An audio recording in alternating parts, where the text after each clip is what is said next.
Olá, turminha do segundo ano! Tudo bem com vocês? Bom dia, né? Hoje é sexta-feira e temos aulas de ciências. Todos estão bem preparados? Então vamos lá!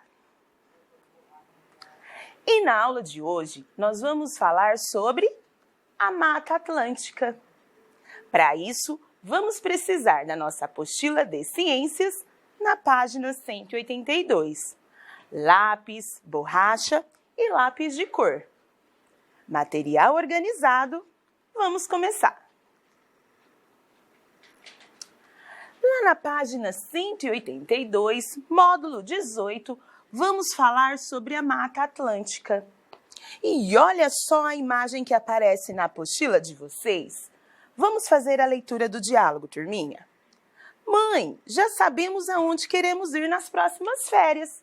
E olha o que ele está vendo na TV.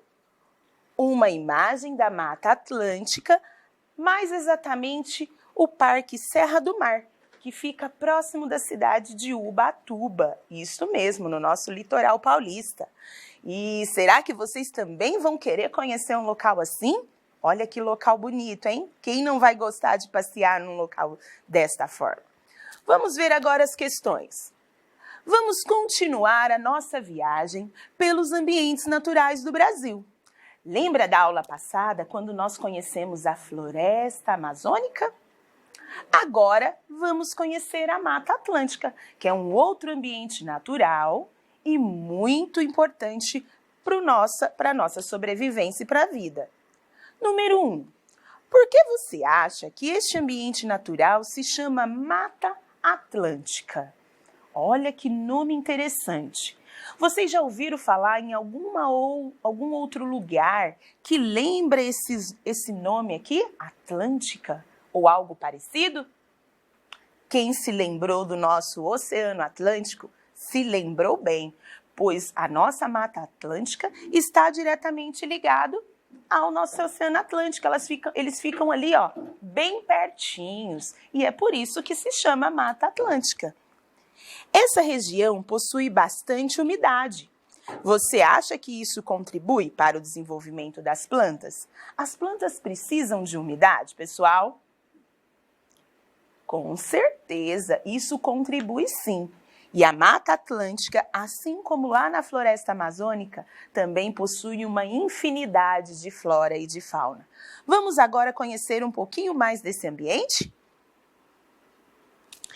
Conhecendo a Mata Atlântica, lá na página 183. E olha que imagem bonita tem aí na apostila de vocês. Olha, a Mata Atlântica recebeu esse nome porque se localiza próximo ao Oceano Atlântico. Ela acompanha o litoral brasileiro do Rio Grande do Norte ao Rio Grande do Sul. Então, ela pega lá em cima no Brasil, na região norte, e vai descendo, descendo, descendo, descendo, até na região sul. Olha só que litoral grande nós temos. Litoral é o local onde a terra é banhada pelo mar. E é o que vocês chamam de praias, né? Então, a praia é todo o litoral. E olha a imagem da Mata Atlântica ao lado do Oceano Atlântico. Tá vendo aqui, ó? Todo o Oceano Atlântico no fundo. A Mata Atlântica é um dos ambientes naturais mais ricos em biodiversidade do planeta. Então, tem diversos tipos de vida lá. E isso significa que nela podemos encontrar uma grande variedade de fauna e da flora. Lembra que é fauna, animais, e flora, a vegetação. Como podemos observar nas imagens abaixo. Então, olha só as imagens que aparecem aqui. Primeiro, a bromélia, que é um tipo de flor muito bonita, que é encontrada lá. Aqui ao lado, ó, é o pererequinha, pererequinha do brejo. Ela é amarelinha. Lembra lá na Floresta Amazônica que eu mostrei para vocês uma foto bem parecida com essa? E aqui nós temos uma cobra caninana, olha só. E ao lado, o mico-leão-dourado, que é um símbolo da Mata Atlântica também, tá bom? Ainda na página 183, a biodiversidade da Mata Atlântica.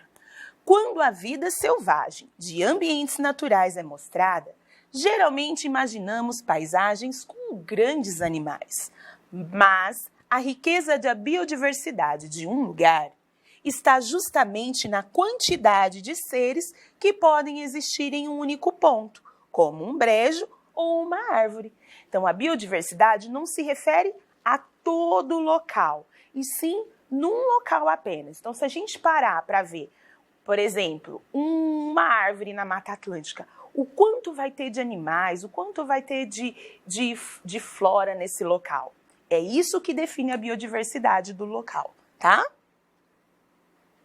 E na página 184, nós vamos falar justamente disso.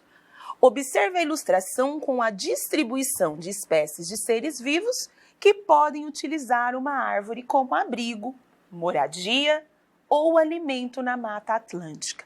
E em seguida, responda às questões. Então, agora eu preciso que vocês fiquem bem atentos a essa imagem e nós vamos analisar todos os seres vivos que aparecem para poder responder as perguntas seguintes. Então, vamos lá, ó. Detetives do segundo ano, atento às imagens. Então, aqui em cima, ó, nós temos uma aranha. Percebe que ela está construindo o que aqui? Uma teia. Isso mesmo. Aqui ao lado, ó, nós temos a abelha cachorro, que também é um inseto que vive nas árvores lá da mata. Mais embaixo, ó, outro inseto. Nós temos um besouro. Descendo um pouquinho, mais insetos. Nós temos a formiga. Ao lado, nós vamos ter algumas espécies de flora. Orquídea, bromélia, que são plantas que também se abrigam nessa árvore. E nós temos também, ó, alguns animais aqui. Nós temos o sabiá-cica, que tá aqui, ó, tá vendo? Dentro aqui no tronco. Nós temos mais em cima o mico-leão da cara dourada. Aqui em cima nós temos também uma outra espécie de macaquinho, que é o mono-carvoeiro. Do outro lado, nós temos, ó, aqui na árvore, o sagui de tufo preto, que é uma outra espécie de macaco. Aqui embaixo temos mais insetos, ó, o cupim. Nós temos aqui uma ave, ó, o pica-pau. Dá para ver, ó, ele tá aqui, do lado da bromélia. Nós temos também. Então, vocês viram quantos seres vivos há nessa árvore? Fora aqui, olha aqui, quantos cipós. Os cipós também são seres vivos que ficam aí. Então, nesta árvore, nós encontramos vários tipos de vida. E agora, depois de analisar isso, vamos responder as questões. Letra A. Que insetos são retratados nas imagens? Então, na imagem anterior, nós tínhamos alguns insetos. Lembra que eu fui falando? Então, olha na página anterior, ó, quais são os insetos? Vamos lembrar? Aranha, besouro, formiga, cupim. Nós vamos responder.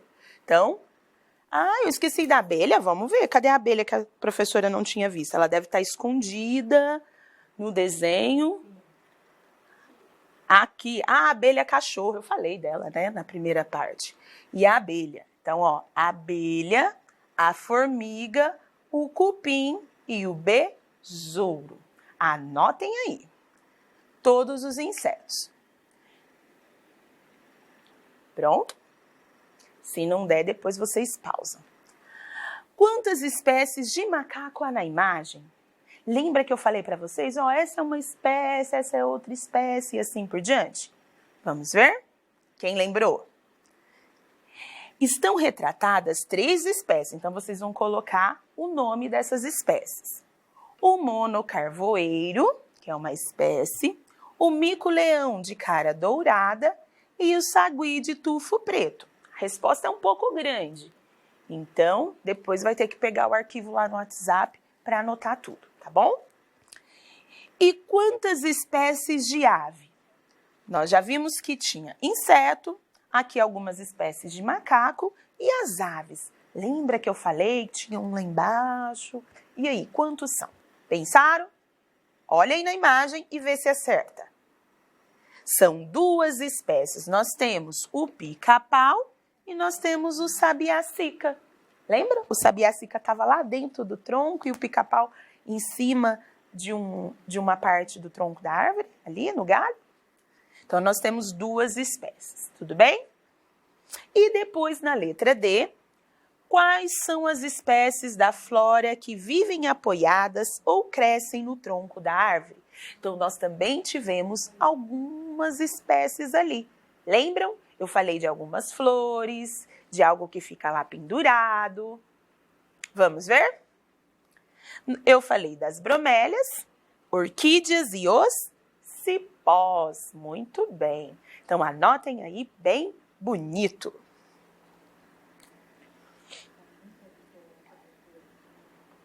Depois pausa, pega o arquivo e coloquem as respostas corretamente, tá bom? Vamos dar continuidade? Ainda na página 185, nós vamos lá para uma curiosidade que você sabia. Árvores grandes, como a mostrada na página ao lado, podem fazer bastante sombra. Na floresta amazônica e na Mata Atlântica existe uma imensa variedade de árvores, como essa que foi mostrada anteriormente. Elas podem ser altas, ter copas grandes, ter folhas largas, etc. Por isso, a passagem de luz nas partes mais baixas da floresta é dificultada. Algumas plantas, como as orquídeas e as bromélias, têm a capacidade de se apoiar em árvores, o que possibilita a absorção de luz solar. Então, por isso que elas ficam grudadinhas na árvore, para também receber luz solar. Então, aqui a gente teve uma ideia, por que quando nós olhamos de cima, a gente vê tudo verdinho, né? Nas florestas, devido ao tamanho destas árvores que compõem este local. Próxima página, 186. E nós vamos falar dos frutos da mata. Isto mesmo. Vocês sabiam que lá também dá vários tipos de frutas? E olha, gente, é mais do que vocês pensam. Na Mata Atlântica existe aproximadamente 20.000 espécies de planta e quase metade delas só existe nas matas. Olha que interessante. Isto é, não são encontradas em nenhuma outra parte do mundo, só lá na mata. E nesta floresta há muitas árvores que produzem frutos cheirosos, saborosos, quando estão maduros. Uma fruta passa por várias fases de desenvolvimento. À medida que ela vai amadurecendo, ela pode passar por grandes mudanças, na cor, no sabor, que pode ficar mais doce, na textura, pode ficar mais molinho, e no cheiro, no aroma que ela solta. E aqui embaixo nós temos um exemplo, o processo de amadurecimento da banana. Aqui ela está bem durinha, tem a cor verde.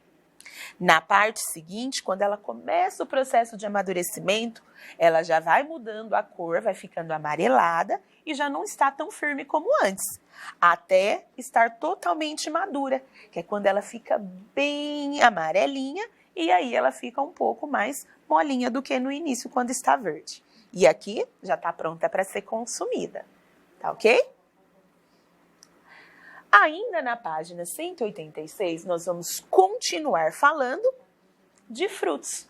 E agora, nesta atividade, nós vamos observar as frutas aqui ao lado e vamos descobrir qual é a fruta de acordo com a característica mostrada. Então, vocês vão pegar agora o lápis e conforme nós formos lendo a característica, vocês vão escrever aqui na frente o nome da fruta que nós estamos falando, tudo bem? Então, vamos lá. Letra A. Aliás, antes de eu começar, vamos ver as frutas que tem? Melhor, né? Então, nós temos, a goiaba, a pitanga e o maracujá.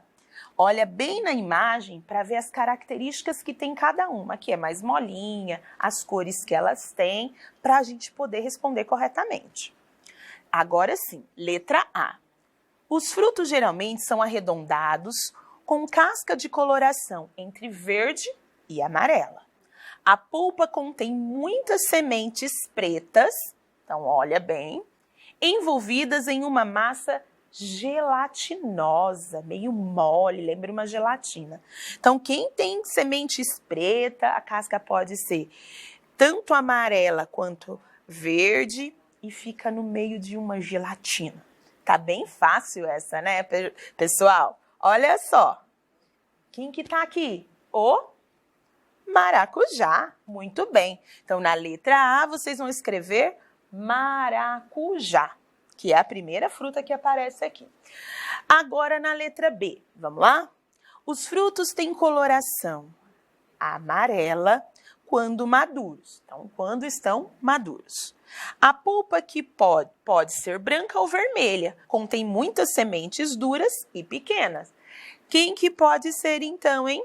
Que tem o interior branco ou vermelho, sementes duras. Será a pitanga ou será a goiaba? Pensaram? Então, acertou quem respondeu a goiaba. Isso mesmo, ela tem as sementes bem durinha, né? Essa parte vermelhinha também tem outra espécie que é branquinha. Temos aí outras espécies de goiaba. Escreveram? E agora a letra C, a gente já sabe qual é, mas vamos confirmar. Os frutos são arredondados, com coloração vermelha quando estão maduros. E na polpa existe uma única semente de coloração esverdeada. Então tem uma semente só no meio. Quem já comeu uma deliciosa pitanga? Que delícia! Então aqui na última nós vamos ter a pitanga. Muito bem, alguns frutos aí saborosos. Responderam? Vamos continuar. Agora, página 187. Uma parceria entre animais e plantas. Vamos ver o que essa parceria traz de bom para a Mata Atlântica? Muitas espécies de árvore da Mata Atlântica produzem frutos que servem de alimento para animais, como algumas espécies de aves, macacos, morcegos, entre outros. Os animais são atraídos pelo quê? Pelos frutos maduros, pois eles são mais coloridos, suculentos e ainda são cheirosos. Os animais que se alimentam de frutos são chamados, olha aí, está até destacado, de frugívoros. Frugívoros são todos os animais que comem frutas. Alguns animais comem algumas sementes e enterram as que sobram. Olha que espertinhos. As que não foram consumidas por eles germinam e originam novas plantas. A cutia e o esquilo são exemplos de animais que fazem isso. Então, eles comem um pouco dessas sementes e aqueles não comem, eles deixam enterradas. E essas sementes vão acontecer o que depois, no futuro? Elas vão germinar, dando origem a novas árvores. Aqui embaixo tem uma imagem da cutia, que pode medir 57 centímetros de comprimento, um pouco maior que meio metro. E aqui um exemplo de um esquilinho, que chega, né, na média de 23 e 30 centímetros também de comprimento. Então, uma imagem do esquilo e uma da cutia. Esses dois animais que têm aí uma tarefa importante para a reprodução dentro da mata. Continuando. Algumas espécies de morcego alimentam-se de frutos e das sementes desses frutos. Então, olha que importante. Como essas sementes não são digeridas pelo animal, elas são eliminadas com as fezes e acabam sendo espalhadas pelo ambiente e podem germinar em outro local.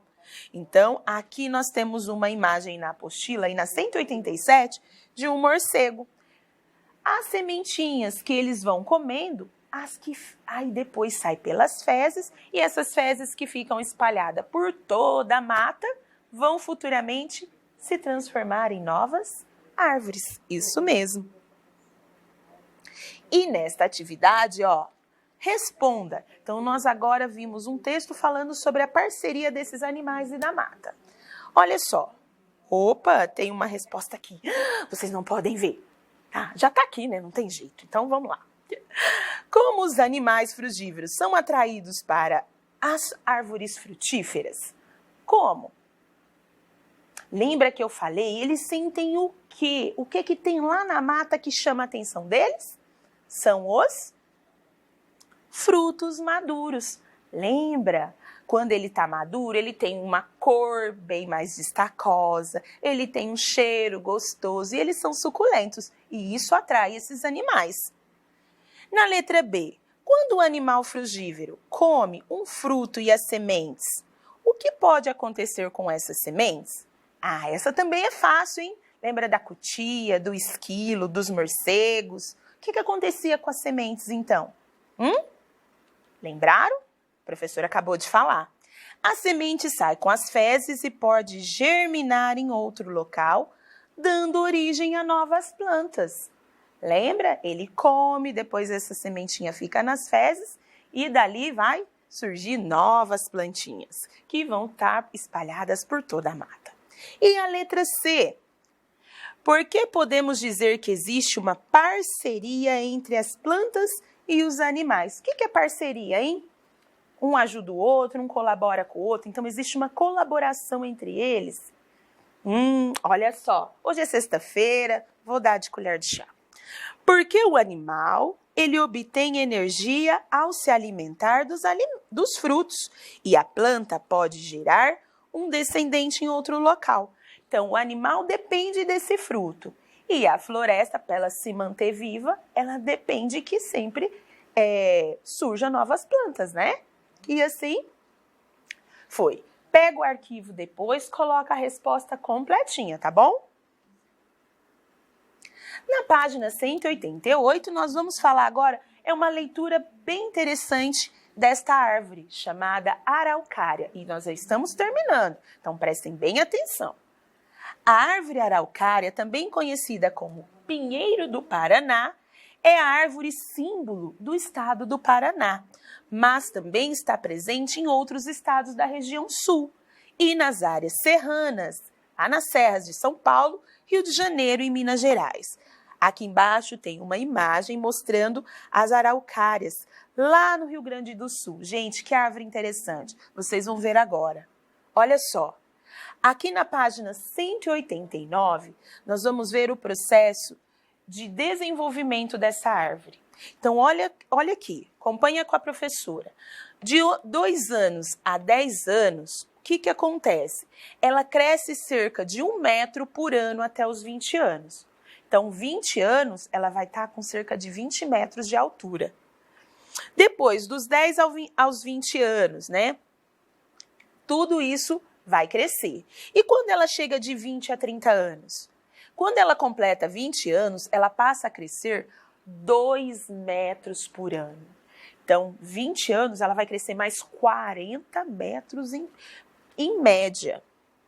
E depois de 40 a 50 anos, as copas mudam de formato com o passar dos anos. Do formato de cone, ó, lembra um cone aqui, para o de taça. Essa árvore pode chegar a atingir 50 metros de altura. Então, ela cresceu. Só que aí, depois que ela cresce, como ela vai mudando o formato, ela perde um pouco da altura, porque antes ela era um cone, agora ela vira uma taça. Então, isso conforme os anos vão passando. A araucária pode chegar a mais de 200 anos de idade. Então, olha que árvore interessante. Quem quiser saber um pouquinho mais, tem um endereço aqui sobre todas essas informações. O pinheiro do Paraná, que é a nossa árvore lá araucária, produz uma semente bastante nutritiva chamada de pinhão, muito apreciada por vários animais, espécies de animais, incluindo nós, seres humanos. Após a floração, as sementes caem das árvores, formando novas araucárias pela mata. Então, aqui tem uma imagem mostrando essas pinhas. Aqui ao lado, ó, aqui ele tá com a casca, tá? E aqui sem a casca, tá? Aqui com a casca, aqui sem a casca na imagem de vocês. E aqui tem uma perguntinha básica a respeito dessa árvore, ó. De acordo com a ilustração acima, quais mudanças ocorrem na araucária durante as fases da vida dela? Então, lá na imagem que a gente viu, vocês viram todas as mudanças que ocorrem? Ela era cone, depois ela fica no formato de taça. Ela pode, então, viver até 200 anos de idade, além de chegar até 50 metros de altura. Fora o tanto que ela cresce, né? E para casa, olha só, tem uma tarefa lá na página 190, que vocês vão associar as imagens dos animais com a característica que está mostrando aqui. Então, o que eles fazem lá quando eles estão na árvore? Faz, responde, manda para a professora. E na número 2, vocês vão virar naturalista, colorindo o desenho, observando a imagem e depois fazer a ligação da característica com o animal que tem aqui. Responde bem bonito e manda para a professora também, tá bom? E vamos ficando por aqui, né, turminha? Terminamos a aula de hoje, mas semana que vem eu tô de volta com mais uma aula de ciências. Aquele beijo e até a próxima aula. Tchau, tchau!